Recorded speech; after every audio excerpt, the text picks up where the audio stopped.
স্বাধীনতার সুবর্ণ জয়ন্তীর কর্মসূচি সম্পর্কে অবগত হলেন খালেদা জিয়া। সাম্প্রদায়িকতার উৎসবমুখ উন্মুক্ত করেন জিয়া, বলেছেন ওবায়দুল কাদের। সরকার জনগণের মত প্রকাশের স্বাধীনতা দিতে নারাজ, বললেন ফখরুল। দেশে কোনো গরিব মানুষ থাকবে না, বলেছেন তথ্যমন্ত্রী। এতক্ষণ শুনছিলেন সংবাদের শিরোনাম, এবার শুনবেন বিস্তারিত আলোচনা।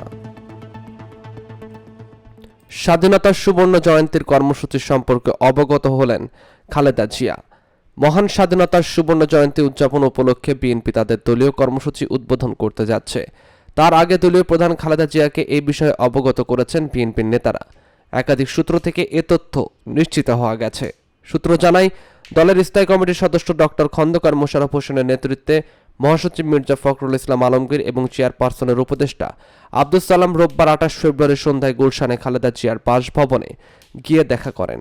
এ সময় কর্মসূচির সার্বিক বিষয়ে দলীয় প্রধানকে অবগত করেন বিএনপির এই তিন নেতা। এ বিষয়ে জানতে চাইলে মির্জা ফখরুল ইসলাম আলমগীর এবং খন্দকার মোশাররফ হোসেনের মুঠোফোনের চেষ্টা করে বন্ধ পাওয়া গেছে। অন্যদিকে আব্দুস সালাম বলেন, সব বিষয়ে কি বলতে হয়, যেখান থেকে শুনেছেন পুরোটাই নিশ্চয়ই শুনেছেন। সাম্প্রদায়িকতার উৎসমুখ উন্মুক্ত করেন জিয়া, বলেছেন ওবায়দুল কাদের। বিএনপির প্রতিষ্ঠাতা জিয়াউর রহমানের দেশে উগ্র সাম্প্রদায়িকতার উৎসমুখ উন্মুক্ত করেছিলেন বলে মন্তব্য করেছেন আওয়ামী লীগের সাধারণ সম্পাদক ও সেতুমন্ত্রী ওবায়দুল কাদের। আজ শনিবার 27 ফেব্রুয়ারি সকালে সিরাজগঞ্জ জেলার উল্লাপাড়া উপজেলা আওয়ামী লীগের সম্মেলনে প্রধান অতিথির বক্তব্যে তিনি এই মন্তব্য করেন। তার সরকারি বাসভবন থেকে ভিডিও কনফারেন্সে সম্মেলনে যুক্ত হয়ে তিনি এসব কথা বলেন।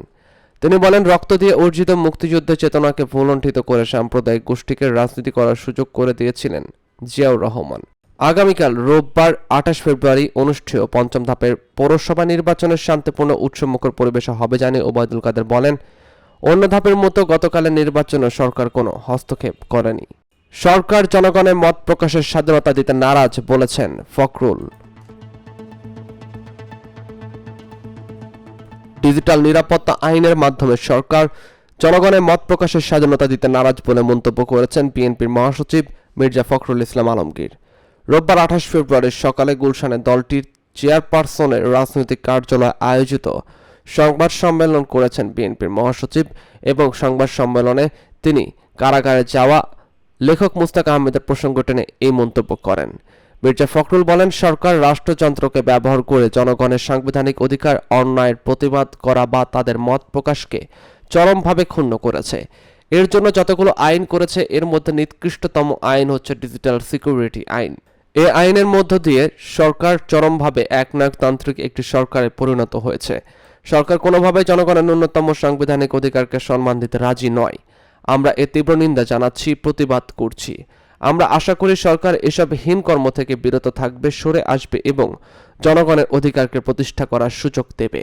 রোববার সকালে জাতীয় প্রেস ক্লাবের সামনে জাতীয়তাবাদী ছাত্রদলের ঘোষিত পূর্ব কর্মসূচি পালন করতে না দেওয়া এবং পুলিশের লাঠিচার্জের ঘটনার তীব্র নিন্দা ও প্রতিবাদ জানিয়ে তিনি বলেন, আজ বেলা 11টায় জাতীয় প্রেস ক্লাবের সামনে ছাত্রদলের শান্তিপূর্ণ কর্মসূচিতে পুলিশ লাঠিচার্জ, টিয়ার শেল ও শটগান ব্যবহার করে প্রায় শতাধিক নেতাকর্মীকে আহত করেছে। এখান থেকেই হাসপাতালে চিকিৎসা নিচ্ছে এবং এর মধ্যে কয়েকজনের অবস্থা সংকটাপন্ন বলে আমরা খবর পেয়েছি। বিএনপি মহাসচিব বলেন, আমরা এই হামলার তীব্র নিন্দা ও প্রতিবাদ জানাচ্ছি।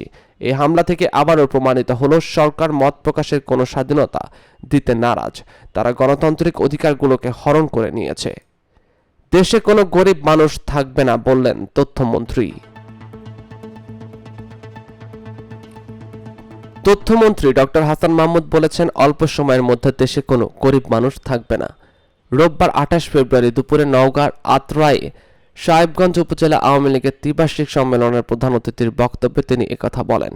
হাসান মাহমুদ বলেন, প্রধানমন্ত্রীর নিরলস পরিশ্রম, সঠিক নেতৃত্ব এবং পরিকল্পনা বাস্তবায়নের কারণে দেশি বিদেশি মিডিয়াতে বাংলাদেশের মধ্যম আয়ের দেশ হিসাবে শিরোনাম স্থান করে নিয়েছে। এখন আমাদের দেশ আর গরিব নয়। পাকিস্তান সহ বেশ কিছু দেশকে পেছনে ফেলে সকল সূচককে টপকিয়ে বাংলাদেশ এখন এগিয়ে যাচ্ছে। স্বাধীনতার 50 বছরে এমন সুসংবাদ জাতির জনক বঙ্গবন্ধু এবং আজকের প্রধানমন্ত্রীর নিরলস পরিশ্রমের সতর্কতা। তথ্যমন্ত্রী আরও বলেন, সবার মাথাপিছু আয় দিন দিন বেড়ে চলেছে। তাই আমরা আগামীতে দেশকে আরও কিভাবে উন্নত করা যায় এই লক্ষ্যে জননেত্রী শেখ হাসিনার নেতৃত্বে কাজ করে যাচ্ছি। দেশের এই উন্নয়নের ধারা অব্যাহত রাখতে বর্তমান সরকার কারো কাছে মাথা নত করবে না। আওয়ামী লীগ উন্নয়ন, গণতন্ত্র, মুক্তিযুদ্ধ, স্বাধীনতা ও সার্বভৌমত্বের প্রতীক। সম্মেলনে নৃপেন্দ্রনাথ দত্ত দুলালকে সভাপতি ও আক্কাস আলীকে সাধারণ সম্পাদক করে ৬৭ সদস্য বিশিষ্ট আত্রাই উপজেলা আওয়ামী লীগের কমিটি ঘোষণা করা হয়। ডিজিটাল নিরাপত্তা আইনের মাধ্যমে সরকার জনগণের মত প্রকাশের স্বাধীনতা দিতে নারাজ বলে মন্তব্য করেছেন বিএনপির মহাসচিব মির্জা ফখরুল ইসলাম আলমগীর। রোববার ২৮ ফেব্রুয়ারি সকালে গুলশানে দলটির চেয়ারপারসনের রাজনৈতিক কার্যালয়ে আয়োজিত সংবাদ সম্মেলন করেছেন বিএনপির মহাসচিব এবং সংবাদ সম্মেলনে তিনি কারাগারে যাওয়া লেখক মুস্তাক আহমেদের প্রসঙ্গ টেনে এই মন্তব্য করেন। মির্জা ফখরুল বলেন, সরকার রাষ্ট্রযন্ত্রকে ব্যবহার করে জনগণের সাংবিধানিক অধিকার অন্যায়ের প্রতিবাদ করা বা তাদের মত প্রকাশকে চরমভাবে ক্ষুণ্ণ করেছে। এর জন্য যতগুলো আইন করেছে এর মধ্যে নিকৃষ্টতম আইন হচ্ছে ডিজিটাল সিকিউরিটি আইন।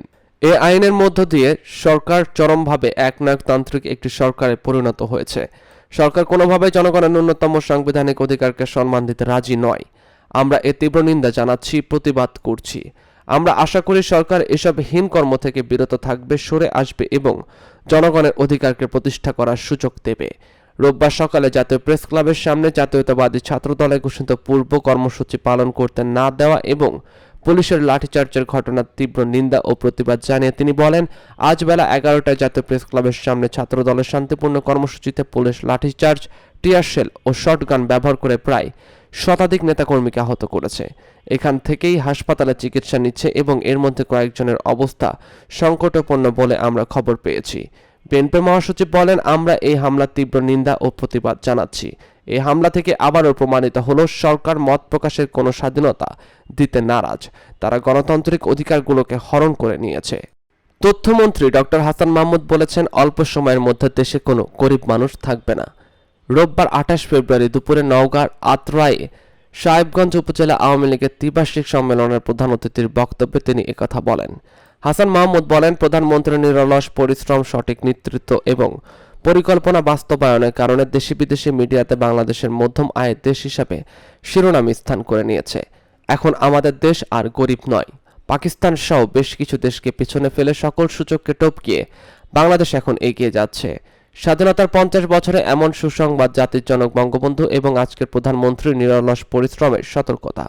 তথ্যমন্ত্রী আরও বলেন, সবার মাথাপিছু আয় দিন দিন বেড়ে চলেছে। তাই আমরা আগামীতে দেশকে আরও কিভাবে উন্নত করা যায় এই লক্ষ্যে জননেত্রী শেখ হাসিনার নেতৃত্বে কাজ করে যাচ্ছি। দেশের এই উন্নয়নের ধারা অব্যাহত রাখতে বর্তমান সরকার কারো কাছে মাথা নত করবে না। আওয়ামী লীগ উন্নয়ন, গণতন্ত্র, মুক্তিযুদ্ধ, স্বাধীনতা ও সার্বভৌমত্বের প্রতীক। সম্মেলনে নৃপেন্দ্রনাথ দত্ত দুলালকে সভাপতি ও আক্কাস আলীকে সাধারণ সম্পাদক করে ৬৭ সদস্য বিশিষ্ট আত্রাই উপজেলা আওয়ামী লীগের কমিটি ঘোষণা করা হয়।